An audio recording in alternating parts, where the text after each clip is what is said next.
Pozeraj, čo tu mám. Uhorky, pretože si ich ideme kvasiť. Dáme do misy. Zalejeme. A idem ich umyť. Postup jednoduchý. Iba si ich tu naukladám. Dúfam, že to vyjde. Nejako som to tam natlačila. Ideme to ochutiť. 2 stručiky cesnaku. Trošku zvednutý, lebo už čakal dlho na toto. Kôpor, čerstvý, musí byť. Natlačíme. Liter čistej vody. Trošku som to presolila. Čierne korenie. A voda. Malo by to byť pod vodou, podľa mňa. Mám to túto parádnu pokličku, ktorú tam teraz nedám. Toto je antitutoriál.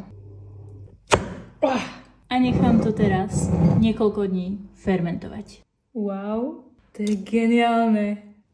To je uhorka. Na toto som čakala. To vnútro mi trošku vyteká. Zlepšíme. Jednoducho milujem všetko fermentované. To je tak neskutočne dobré.